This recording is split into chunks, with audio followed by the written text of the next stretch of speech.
Hey, everybody. Welcome to Office Hours, where we assemble here every day to answer your media and tech-related production questions. Alexander Knight in Port Coquitlam, British Columbia, is our reader today. Alexander, what's first on our list?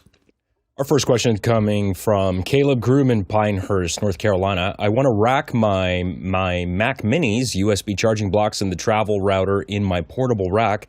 I'm looking at using OpenRack. Am I on the right track, or is there a better way?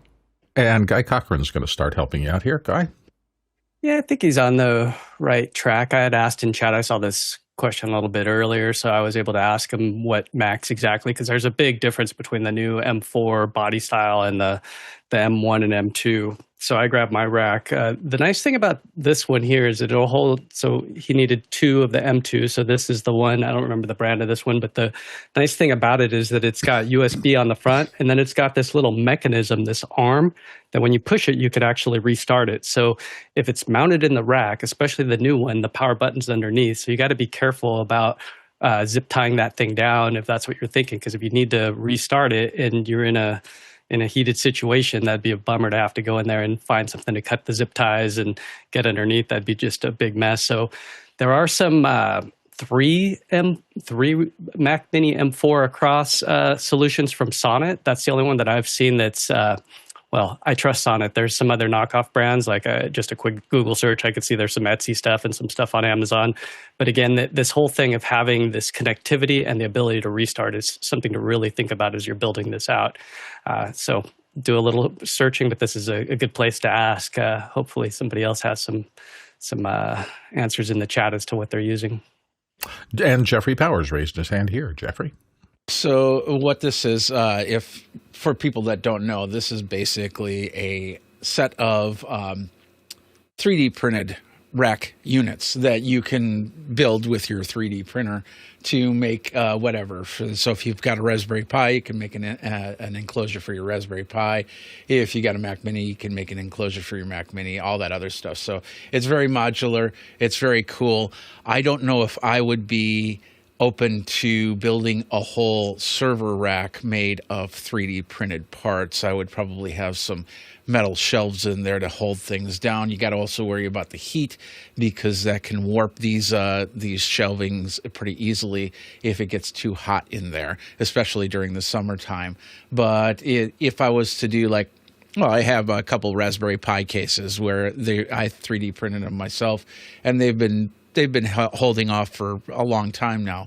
So, but I would still think about doing some sort of shelving that's more metal, so it makes sure that you've got a solid system there. But also notice that a lot of these 3D printed items are from using bamboo, using a 0.2 millimeter nozzle head. So that's not normally what most people print on. They print with 0.4 millimeter. So you'll want to do some practicing with 0.2 millimeter heads. It's not that difficult, but it is different. It takes a little bit longer, but in the end, it can be a stronger build for these devices, for these enclosures. Guy Cochran, you wanted to come back in? Yeah, the other thing to be thinking about if you have this many computers is how you're going to attach those displays. Because if you're deploying and you're in a hurry to get in and get out, it's nice to have those displays in a manner where you're thinking of your ingress and your egress. So how am I going to get in? How am I going to get out during the show? Where does that monitor need to be at eye level? So there's some cool KVM stuff that you can get that will extend keyboard, video, mouse across a ways with one cat cable. So they're like $200 for those. The other thing to check in on is, do you need a PCIe expansion chassis? Because this is where, like we use one of these and we're able to put our Blackmagic quad inside. It's an older model of the Mac Mini, but these are really cool because it's all self-contained. You know, it's beautiful once you get everything all wired in, especially the way we have it racked, is that it's going into a switcher. So all the cables are already there. So when we get there, it's just boop, and everything's connected. No messing around except to the monitor, which we like to have big monitors. So we have just traditional 27-inch monitors, but they are a pain to because they're on stands and everything. And we've got a dozen of them that we have to set up. It's always a pain when you have to get out of a venue fast. So be thinking again about how you got to get out of there. Next question. This one's from Mike Edwards in Brooklyn, New York. Morning, everyone. Does the panel have any real-world experience with or thoughts on the NOTA 142 USB amplifier? And it looks like Alexander Knight wants to weigh in on this one. Alexander? I haven't used this specific one, but I just wanted to show it, pull it up on the webpage so we can talk about it. So it looks like what this is a very high-power PoE amplifier. It looks like it supports up to 140 watts. There's some interesting things about it. It's extremely compact. They claim it doesn't overheat. I'm guessing that maybe the chassis for that thing is made out of metal and dissipates heat really well. Anyway, it also supports AES 67, which is really interesting because that's done over USB. So it looks like it would work pretty well. I just don't have any firsthand experience and thought I'd pull it up so everybody could see it here. Well, good. Thanks for that. More information, more options is always better. I think Guy Cochran's going to fill in even more. Yeah, we stopped by the RDL booth at Infocom, and they make Dante everything. And as far as robustness, I'd be looking at these guys. RDL Net is the website. They have like 100 Dante products. So when I look at this other brand, I'm like, I like the form factor, but tried and true, sometimes it's better to get the exact kind of connections and power that you need. So I don't know if I'd fall in love with that design unless I absolutely had to. And then our friends at Turtle AV also just came out with one, but it's like $2,000. So depending again on your needs, you might want to explore the whole market rather than just buying that one because it's cool that it has PoE. Next question. This is a QR code question from Musti in Germany. I am new to Dante. I recently bought a Wing rack plus Dante card and DVS, that's Dante Virtual Sound Card, on my Mac. Is it possible to send separate audio from different apps on my Mac to different channels on my mixer so that I can record ISO channels? And Alexander Knight's going to help us on this one as well. You absolutely can. In fact, I do this with Dante Virtual Sound Card and Rogue Amoeba's Loopback application. So I'll show you a screenshot. I don't have anywhere sharing my my current install on this particular computer here. But if we look at it, you can see it's got a nodal interface. So it's really as simple as adding these application blocks of where you're going to be sending audio. And the cool thing about it is that it knows how many channels of audio those applications are actually sending. So you can see a lot of Mac apps will do 2 channels of audio for left and right for stereo.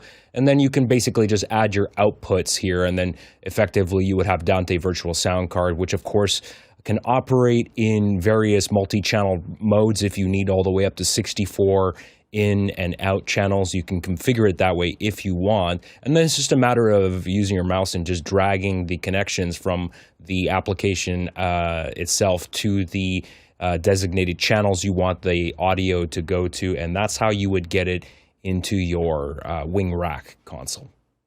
And Mickey in the chat responded to this as well, said, how would you be recording the ISOs if it would be on the same computer or device that's on the Dante network? There's no need to send the signals to the mixer unless you have to incorporate them into a mix. Use an application like Loopback to pull isolated feeds from each app. And he also said you may still be able to return the Wing and get an Allen Heath or a Yamaha. So that's extra suggestions from one of our longtime audio gurus here. Next question. This question comes in from Roscoe Jones in Madison, Indiana. Moms with phones, earbuds, and babies want to see and hear a live feed in the same building and not wake babies. How might you provide this? Could it be synced with large display on the wall? Now we're solving some real world problems. It's hard enough to have a newborn out there. So Guide, can you help her out or him out? Yeah, help Roscoe. We have 4 ways at our house of worship. I'm assuming this is for a house of worship. The first one is we have Extron devices ran through the building. So there's actually in wall where we can pull the HDMI feed and put it up on another monitor in, we call it the nursery. And so that's where the mothers go. And there's actually another feed going into the women's. There's like a private area where they can go as well that has a little volume knob. So we've got the audio routed through the entire building. In a pinch to where rooms were not wired, we've just used Zoom. So we just said open up a laptop and we've hooked up. So that in that case, it would not be in sync. So the question is asking how would you do it in sync?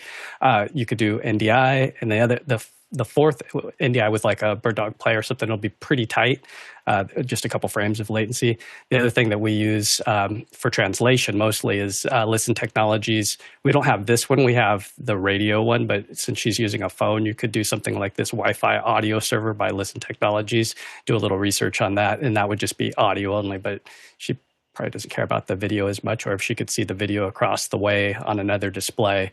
So it all depends on where you want them to be and what kind of quality they're expecting, and can they handle the delay. Good for you, Roscoe, for helping them out, because this is a tough time.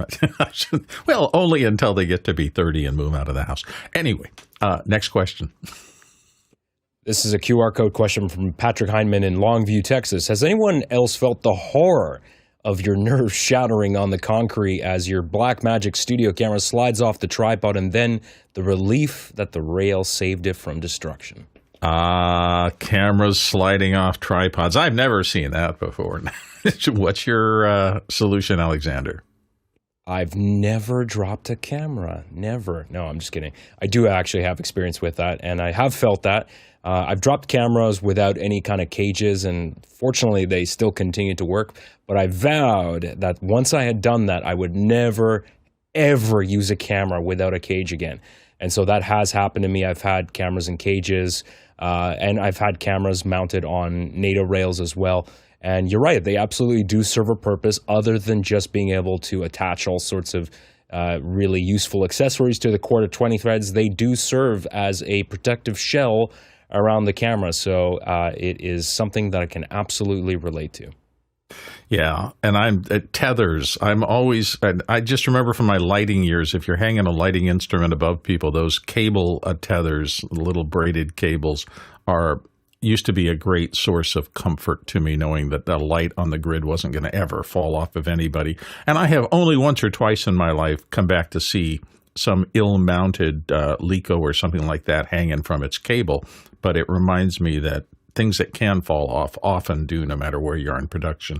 And if people are underneath it, safety first always. Next question.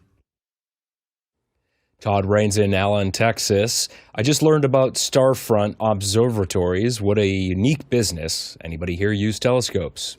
We haven't had anybody raise a hand to rein in on this, but it sounds like really an interesting thing. I don't know if anybody has had time. It's starfront.space, and I guess there's some online observatory or something like that where people can repurpose telescopes. That'd be a very interesting thing. And I know a lot of people here are interested in astrophotography and things like that. That could be very cool. But so far, I had not heard about that, and I don't. Nobody on this panel has. Maybe come back tomorrow, Friday. We often have a robust group of people who come in. Oh, Vic Hernandez popped into the comments and said, very cool service, Todd. So somebody's giving it a thumbs up, maybe somebody with direct experience. And Jeffrey Powers, did you have a chance to take a look at that? Yeah, very limited. I'm trying to figure out how it works. Is it something where I could go online and look through the telescope and then choose which telescope to look through, or do I go there and use the telescope to look through? Either way, I've done some stargazing. I do have a couple telescopes, and it's for where I am. It's not always the best viewing area to look at the stars. So with this, if you're like a photographer, maybe having something a little bit more stable and controlled by somebody else is a great way for you to get into this without having to build out a area where your telescope stays. So whether there's enough interest in it, I think there is. I would. It'd be interesting to talk to somebody that actually went to it and used it. You know, it depends on where you are. Most of us live in big cities, and I know we have a lot of light pollution, and it's harder and harder to see things far away. I will never forget, though, I once took a vacation with the family onto a houseboat on Lake Powell, and we were down in a slot canyon, and I happened to be lying up on the top deck of the houseboat. And it just reminds you, I mean, we were as far away from city light pollution as I think I have ever been. And the way the sky looks when you extract all of that clutter and visual mess, it's just stunning up there. So I think that would be really fun. Let's see. Cully Morton said you can send Starfront your personal telescope, and then you can control it from home. It's located in a very dark area of Texas, so that's cool. All right, so they're doing the same thing. They have a setup somewhere out where light pollution isn't a factor, and you can task it, I guess, with what you want to look at. Very cool service. Next question. This one is one of my questions. I know Blackmagic has had major delays getting the ATEM Mini Extreme ISO G2 out the door, but there still isn't word on an SDI version. Do you think there's a big enough market for that? Kai Cochran, what do you think? Yeah, there definitely is. I'm wondering, though, if Blackmagic's concerned about eating into the sales of their HyperDecks by putting an SDI version, because if you look at this model, it's got 8 inputs, but it's also got some dynamo features, including 10G Ethernet, which is huge because you can record 8 feeds of SDI and grab the files right off of a 10 gig network, which is what I do with a HyperDeck. And my HyperDeck costs $1,700. And the other day, 2 days ago, we were using 7 HyperDecks, all SDI in. And so I could have just used one of these. So 7 HyperDecks versus just one of these is pretty amazing. Plus, you would get that cool DaVinci Resolve file. So hopefully they will. If you want to listen more on this subject, there's actually a great video where Aaron Parecki, he interviews Dan Mays, who's the president of Blackmagic USA, and the question here is the real reason for creating the ATEM Mini Extreme G2, and he actually asks them point blank, why don't you have a HDMI/SDI, so 4 and 4, and like some of the other OC Goes and all these Rode and some of these other guys that are coming out with them. So watch this video, 12,000 views. This was at NAB 2025. Nice. Well, hopefully they'll give you the information you want. Jeffrey Powers, you wanted to weigh in. Yeah, I've been using the HD8 as of late for Blackmagic, and it would be nice to have something a little bit smaller, a little bit more portable. And of course, if you get into one infrastructure, it's hard to move over to the other. Granted, there's a lot, cameras will have an SDI and they'll also have an HDMI input into it, but you always want to stick with one or the other. And so since they came out with the first generation SDI version, it would make sense to have that second generation SDI so people don't have to go out to the store and buy a whole bunch of new cables and try and figure out how that world works. So I'm guessing that they're just probably running into some small walls that they have to overcome for it to be a viable solution at the price that they're looking for. Next question. Norm Clare in Waterloo, Ontario, Canada asks, I'm sorry to have missed Audio Wednesday, but would like to hear folks' opinions on the best timecode workflow for multi-camera sessions with audio playback recordings, example, music videos. Okay to shelf for next Wednesday if needed. Well, you're absolutely welcome to bring back next Wednesday. That kind of sync production, I've been in this business for a good long time, and I've seen so many advances in the ability to sync and play back on-set, things like that. It starts with understanding how timecode or other similar synchronization processes can get things in there. And I really got interested in this a little bit when I saw the robotic camera tracking system starting to come out. Now, this can be very high-dollar stuff, but for things like a music video where you want to do multiple levels of composite, the robotic cameras, like you'll see at Cinegear, some of the shows we've covered here in office hours, really get a reproducible kind of motion. And because of the need to do that, to composite multiple passes on a single scene or something like that, there's been a lot of research into this stuff. And anything pretty much now is possible in terms of synchronization through high-speed time code or pulse code or something that is synchronizing all these moving things. I'm sure that people, if you come back on next Wednesday, who are kind of in our audio community, this kind of thing for music video is gotten a lot better than it was when I was a kid growing up. We used to have to just kind of get so-so results. And now there's equipment out there that allows you to do absolutely precise, reproducible things. I think in part the commercial industry might have really driven that because they wanted to do those fancy 60-second or 30-second commercials where a camera on a track is perfectly reproducible over and over again. And once you can do that, it's certainly easy to have one band member play, and then in a second pass, even a complex shot, have a second band member play, and you can assemble the band from all of those individual passes. It's just gotten a lot easier. That doesn't give you everything you need, but that's kind of the basics. The key is understanding synchronization time code in the background, and how, whether it's on a separate track or it's embedded in your video or something like that, without true time code, so that everything can be positioned not just in space but in time. It's really hard to do this. So read up on time code in general and how it works, and that may be the first step. Next question. This one is a question coming in from Kjetil Fløyersvold in Tromsø, Norway. What 3D printed gadgets, gizmos, and thingamabobs have you made recently that you didn't know you could live without? I haven't made a thingamabob in months. I'm going to have to go make one. Jeffrey Powers, what do you say? Yeah, I don't make too many thingamabobs myself. The biggest thing I've been using my 3D printer for was one is swag for my band. I print out little guitar picks, and then we give them away at shows when people throw tips into the jar. And then, of course, anything that was dealing with cabling, cable tie type situations. But then, for the longest time, I was shying away from TPU printing.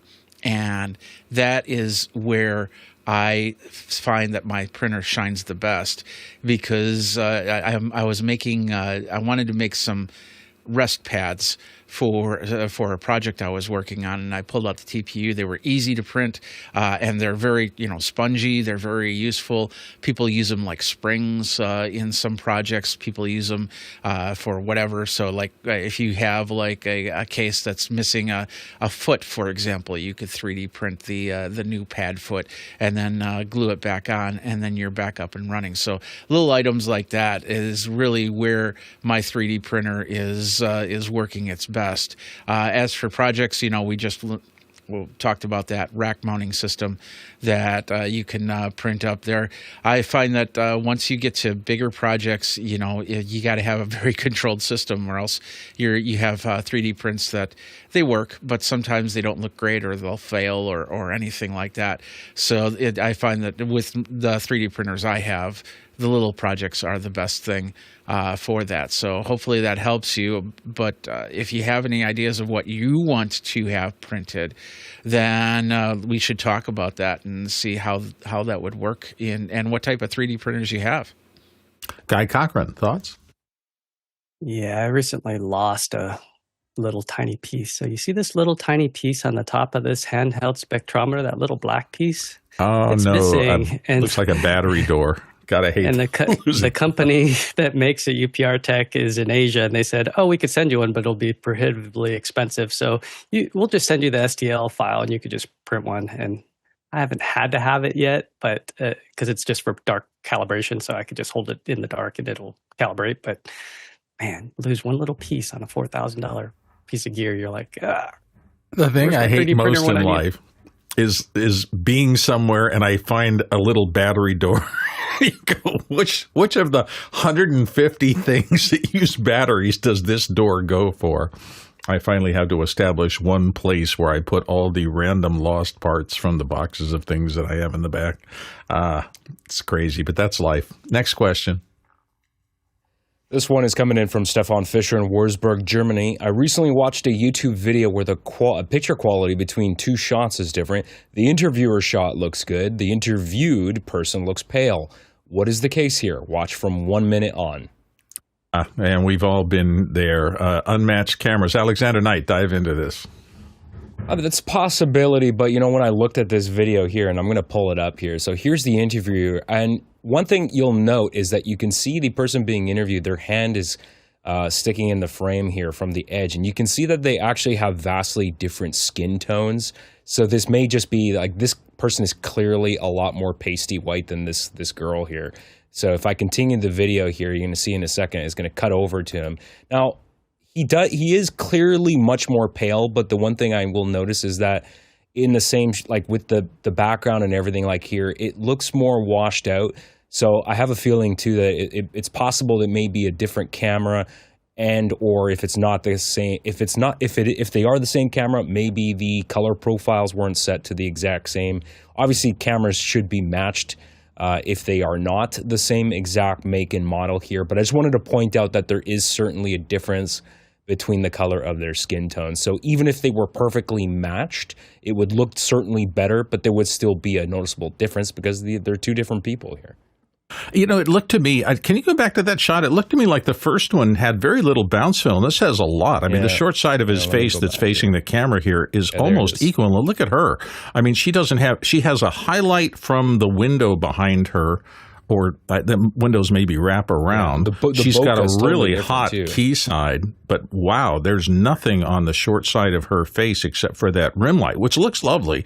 But boy, you're right. Those are...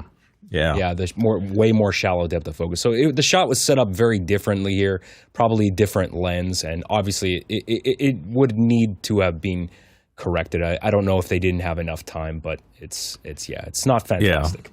Yeah. Boy, you do a post on things like that and look for individual things, and I always look for how the light reflects off the subjects in my frame, and that looks like they were shot at two totally different times, which in theory they might have been. Who knows? Guy Cochran, you have some thoughts? Yeah, if it's not two different cameras of actual model numbers, then it's just the way that they recorded it with either a LUT baked in or not baked in, because the other one, the gentleman looks very, very flat. Not only is the white balance different, but it looks like it's just still ungraded in that it needs to get a LUT applied to it.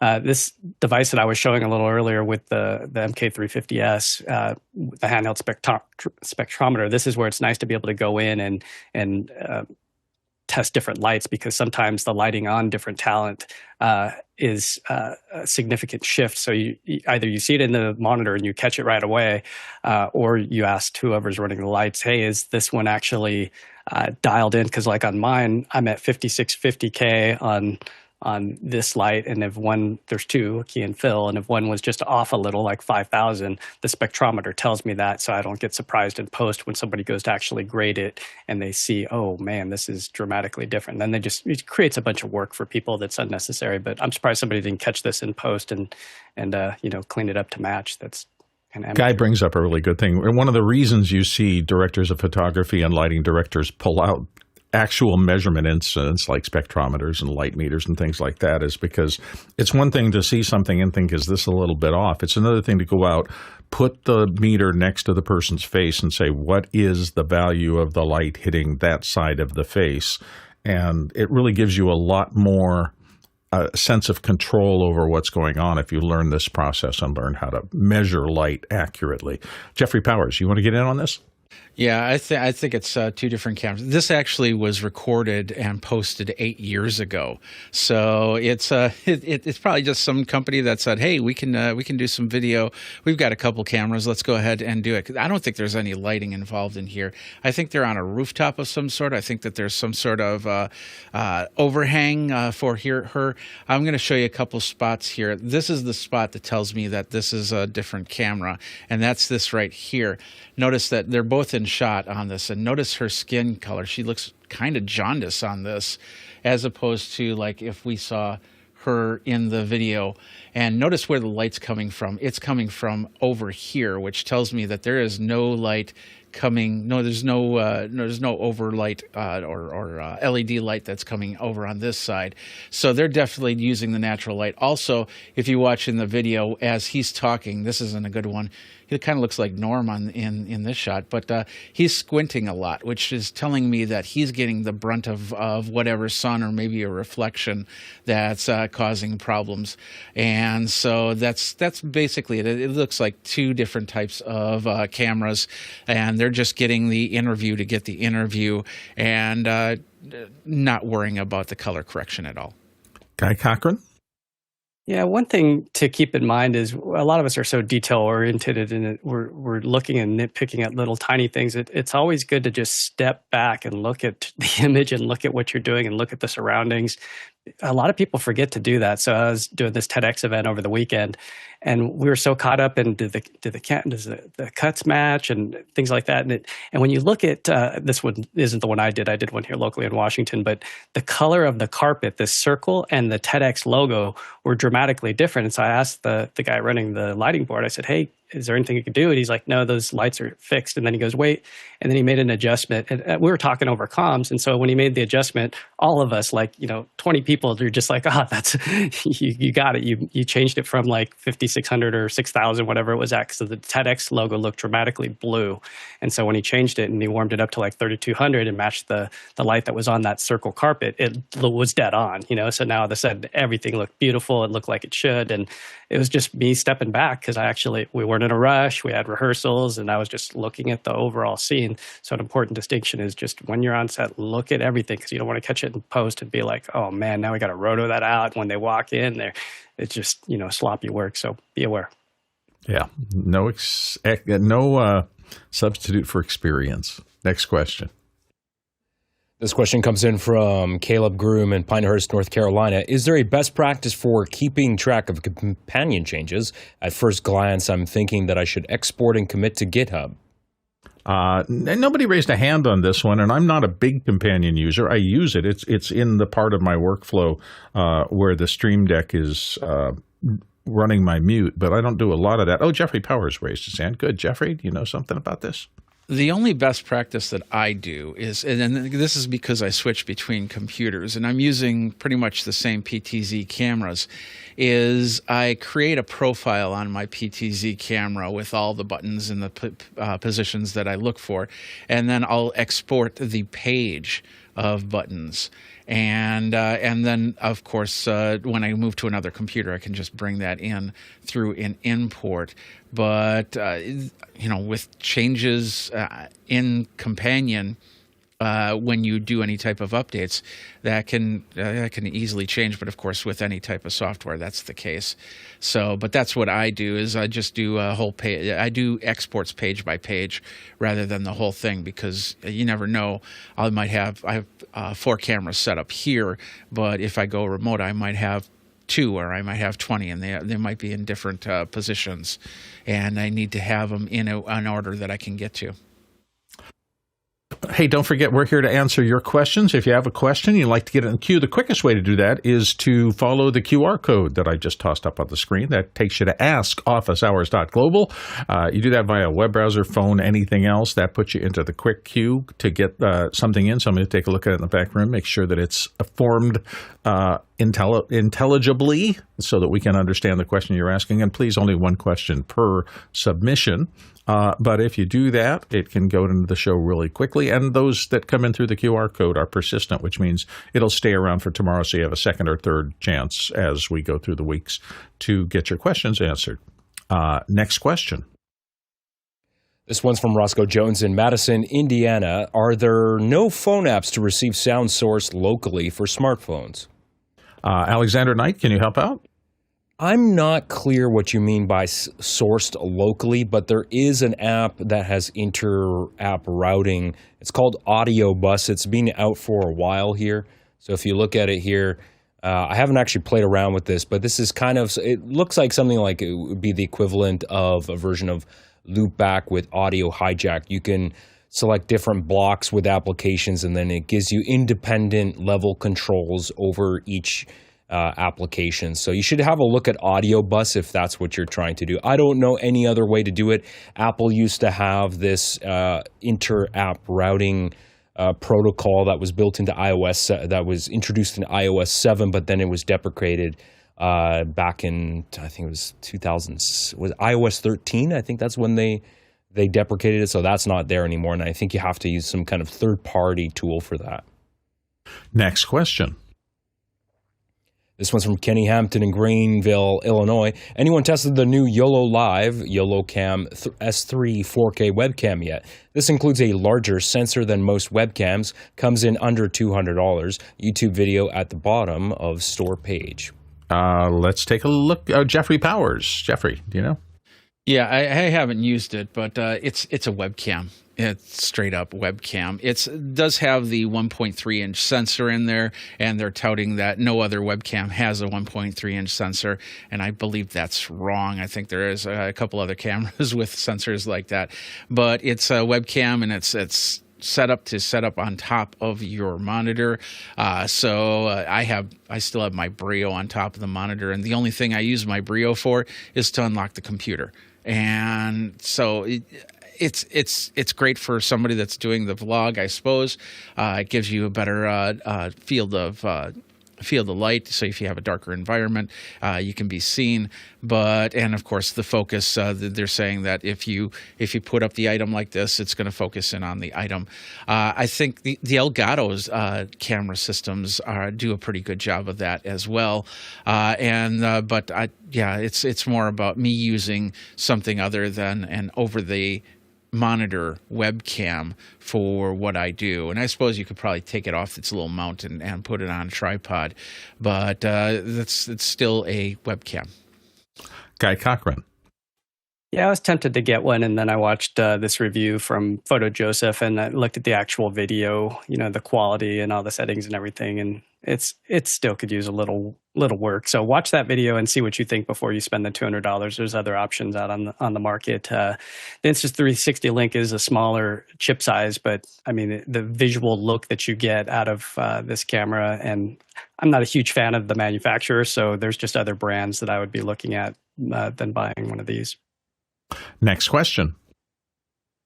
Roscoe Jones in Madison, Indiana asks, what is the maximum weight of gear you will hang off a camera rig on a tripod? How do you decide what to hang and where to put it on your rig? When do you decide to use rails? The big questions. This one will take a while to go through. For me, first of all, I left behind long ago I only have one tripod and everything is going to hang off of this. I now buy tripods in kind of tiers. At the top are the heavy-duty tripods that are usually made of anything other than carbon fiber, and I have both steel and aluminum over the course of the past. Obviously, aluminum is much lighter weight, but less tensile strength, I think, in most cases. Some of those old Manfrotto tripods and the ones that I used early in my career that were really heavy-duty steel, you can hang huge amounts of gear off of them. And it was not unusual for me to have articulated arms with literally CRT monitors hanging off those tripods. And everything worked just fine. In fact, it's pretty stable because once you get a tripod that with all of its accoutrements weigh 40 pounds or something like that, it's not going anywhere. And it really kind of lends itself to less shake of the camera and things like that. As I've gone through the years and I've gone to lighter and lighter tripods, particularly carbon fiber and things like that, my idea about what is appropriate to hang off has changed radically. First and foremost, the biggest change was once they went to carbon fiber, the clamps that I used to use to add monitors and things like that, I discovered I really couldn't use anymore because carbon fiber collapses under a clamping kind of torque. And you don't want to end up damaging or weakening the legs on your tripod by clamping things to them. So I started looking for tripods. And if I need to do something like an external monitor or an external microphone or something like that, I've been looking more and more these days at things up at the camera level as opposed to mounting them to the tripod. And I also look occasionally, one of the things I used to like in many tripods, there was either a 1/4-20 or a 3/8-16 female receiver on some part of the actual tripod head. And that was where I used to use a little extension to be able to put a monitor, something like that. So to me, it is all about weight and stability. And rails to me are something different. I use rails for two things. First and foremost, if I actually need a shot in motion and I want to take my camera from one side of the plane of shooting and be able to gently drift across, which is a lovely looking shot in interviews and things like that. That's one way I'll use rails. The other thing is that if I'm not sure that if my scene is going to be changing, a rail system, even a short rail system, a couple of feet or so, can work wonders in terms of I can't quite get my subject in here. Let me just sneak over a little bit. And then sure enough, a 12-inch move of the camera means I have a better shot to the subject. So I would sometimes set up rail system to use that if those are the kind of rails you're talking about. Jeffrey Powers, I'm going to let you weigh in on this. What are your thoughts? I was going to show you a picture and then I lost it. And I'm going to look for it as I speak. So I don't work probably in the area that you're talking about there, Roscoe, because mostly if I think of a camera that needs a rail, then you have to have a camera that has a lens on it that overpowers it. And I work in the smaller camera area, and I built a rig, which I had a picture on. Like I said, why don't you look for a second? Because Mickey just reminded me. He thinks I might have gotten rails wrong, and I might be correct. He might be correct about that. He might be thinking about camera rods, the system of putting your camera on a set of rods so that you can move. Traditionally, it was for long lenses where you just wanted support under the barrel of the lens down at the end. If that's what you're talking about, that's a different thing. It looks like Jeffrey has his picture up. So yeah. Jeffrey, So this is.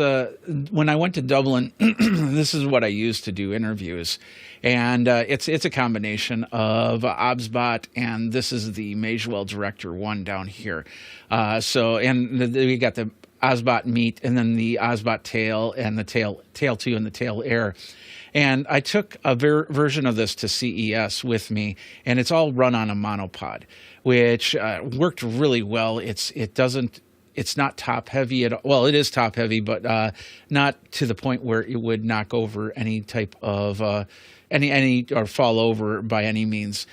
So it was a great thing. But if I had started to work outward, like if I had a big lens or something like that, I would probably start thinking about weighting it in the middle and having the lens and then putting rails on there like that, like you're looking for. So, yeah. Oops, excuse me. If you're talking about rails, one of the things that they're good for, these are relatively small rods. You usually put 2 in some kind of holder on top of your tripod. One of the big advantages of them, if you have a long lens and it's very front heavy, you can often mount battery holders or things like that on the back end and still achieve balance in your tripod. So tilting shots don't get way out of rack. So there's all sorts of possibilities here. We hope we've helped Roscoe. Guy, you wanted to weigh back in on this. Yeah, I'm not a fan of hanging anything off my camera to get in my way. So I'll build everything out ahead of time. And if it's something where, is it because of the flex of the twist of the legs? Do you need a mid-level spreader or a ground spreader? Depends on where you're shooting. So know where you're going and the appropriate tool for the job. But I can't think of a time that I really had to weigh down my rig because but I'm using pretty big stuff anyway. The big V-mount batteries and whatnot are already heavy enough. The last thing I want is more stuff that I could hit my knee on or something in the middle of a shot. And then as far as rods or rails, the reason why I use them is for matte box. So I could drop in ND, I could drop in a soft effects filter. I have dozen or so different grad filters. So if I'm shooting something outdoors with the sky and it's super, super bright and I want to be able to tone it down and get a more even exposure because the foreground is dark, then I'll use like a 0.9 ND grad filter or something like that. So that's the time when I would, or if there's a light and I need to flag off some kind of refraction that's hitting the lens in a strange way, it's nice to have one of those French flags. So that's the time when I would look at getting a rail system with the matte box. Yeah, I think rails is one of those terms that's morphing as people use them differently, and I usually think of those as rods as opposed to rails, but that's just me, and that may not mean that's how you or your crews use them. So one more thing to consider. Next question. This one is a QR code question from Harlow in Long Beach. I am using a Chromebook 3120 at middle school.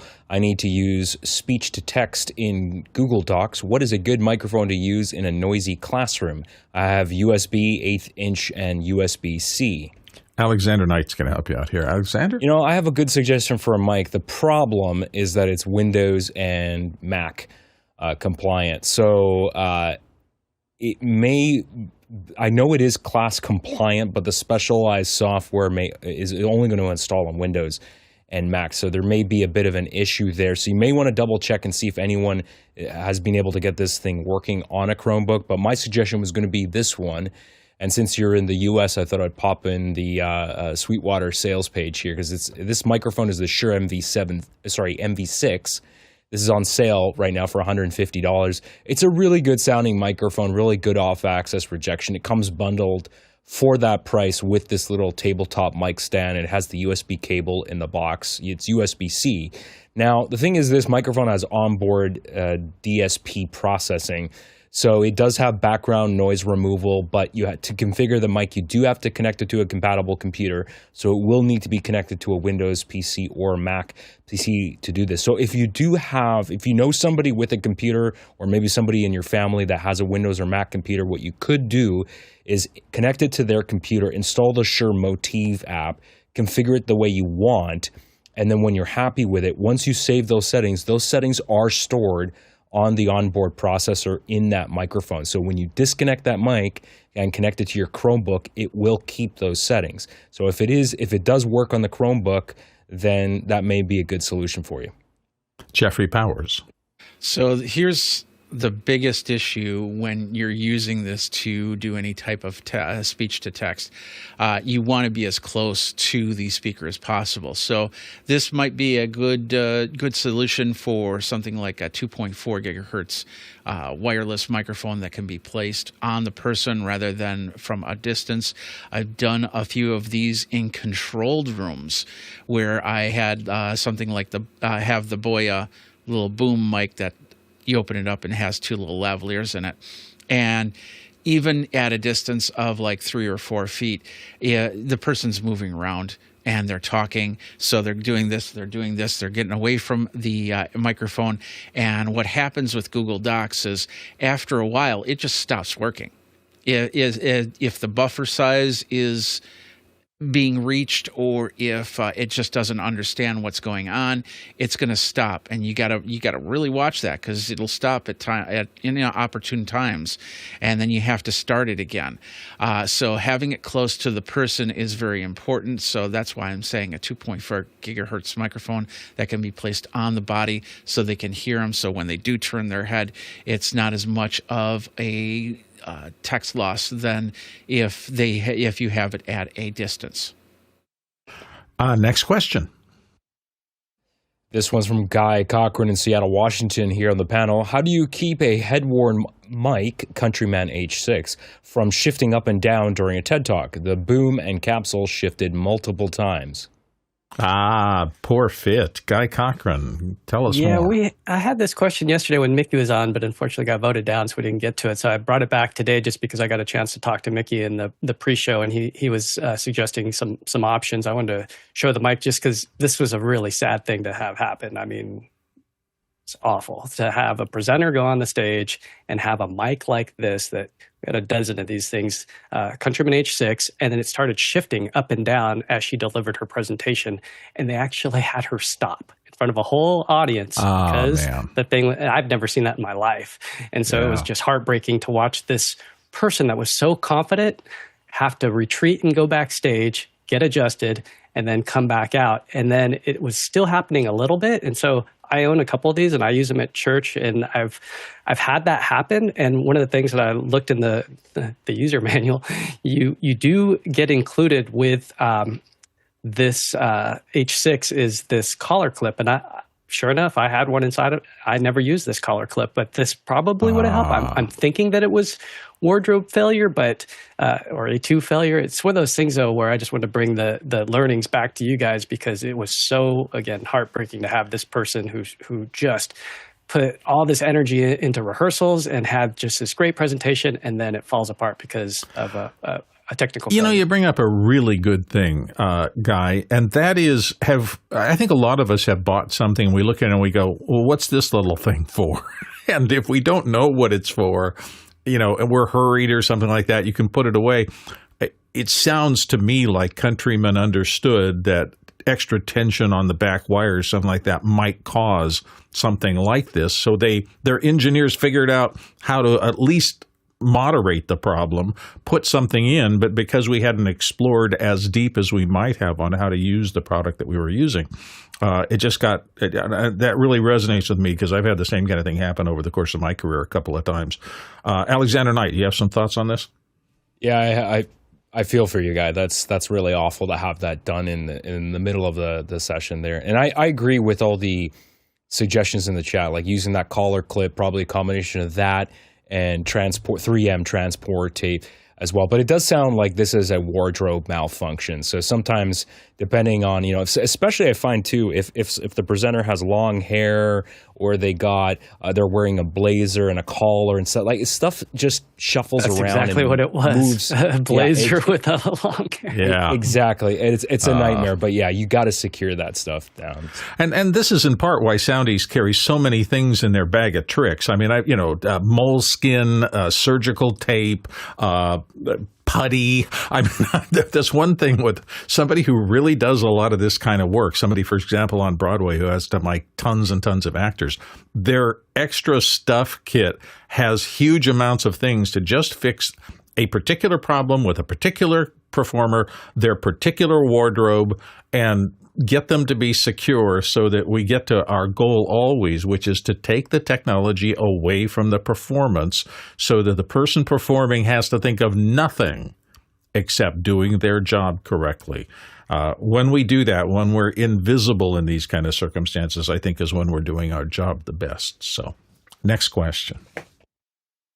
This one's from Tommy Shantz in St. Paul, Minnesota, USA. How do you folks with iPhones handle photo sorting, archiving, and sorting? I'm new to it, and they seem to have the app, but transfer to the Mini and working with them is confusing. Alexander Knight, do you have some suggestions? Well, that's the thing. You don't want to have to do that. That's extremely clunky. I stopped doing that when they had iCloud storage with lots of storage. So if you live in the cloud and have your photos synced in the cloud, then when you open the Apple Photos app on your Mac, you will see your entire database there synced in, near real time. So I personally would not want to go back to having to manage photo, like raw files in a file system. I'm just not a fan of that. I know some people that still prefer to do that, and they will use third-party apps, but man, is that time-consuming and clunky. Jeffrey Powers. The only thing I'm going to say I sort in my iPhone are the videos versus the photos, because of course the videos can really take up your iCloud space. So I want to get them off the device as quick as possible and put them in a different type of storage. Usually when I'm recording something to do post-production, to send it out in a video of some sort. So yeah, I definitely take them off iCloud. So I do a lot of sorting on there. As for the regular pictures, yeah, it can be way too much just because you're sitting there and you're snapping picture after picture. You look at it and then you probably never will look for it again. So maybe at times I'll take the photos and put them onto a secondary storage for backup, or if I need to clean out the storage amount so I don't go over my limit. But that's pretty much it. Next question. This one's from Tony Mobley in Noonan, Georgia, USA. Panel, are you using the Blackmagic camera app in your setup? I'm assuming they're talking about, the camera app is for still cameras. I was thinking about the other one that I use every day, which is different. Jeffrey? Yeah, that's the Blackmagic phone camera app, and I don't think about it too much, but I do use it. But I only use it when I don't have anything else to use to capture the moment, or if I'm out and about and I took some limited gear. I know I can't bring gear into like a stadium or something like that, then I'll use the Blackmagic app to do that over even Filmic Pro and the regular camera. There are some back and forth limitations between everything, and I'll switch between the different camera apps. But the biggest thing that I love about that Blackmagic is I can hold it vertically and I can shoot a horizontal image, even though it's not a true 1920 by 1080. At least it is something that I can upscale and put into an HD video. That's going to end up things for us. Those are the questions we have today. Thank you all for playing, for being here. Thank you to particularly all of you who put questions into the mix every day, our producers. We can't do this show without you, and we are truly appreciative of the fact that you support us with your thoughts and questions. To the panel, I love people who come in here and I get to hang out with every day and learn from. Without you guys, I would know 1/10 as much as I do, so I'm on my way to knowing a quarter of what I need to because of you. Anyway, and thanks to our final constituency that we never forget. Those are the tech people in the background who you don't see them and you don't hear them, but half of what we do up front here in the front-facing part of the show is enabled by their brilliance and their effort and their hard work and their consistency and their being here every day behind the scenes, so that if something is getting in the way of the information flow, there's somebody in the back end who we can reach out to, and they can fix it. And you have no idea how comforting and important that is to all of us who do this show. So thank you. The Tlock Traversal today, if you had gone around to get this information, you would have traveled 35,000 miles. That is 56,000 kilometers, 277 million bananas for scale. We'll see you tomorrow.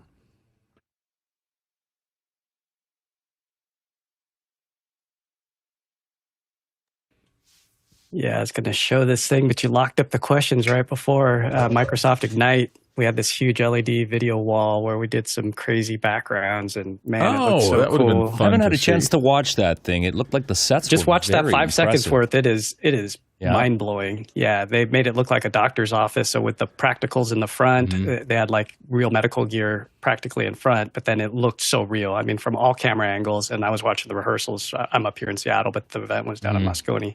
And so to see that, I was just like, all of us on calls were just like, whoa, did you see that? It was so cool. Nice. So watch that link. It's camera teardown for me. I hope I will see it right you now. all after the weekend.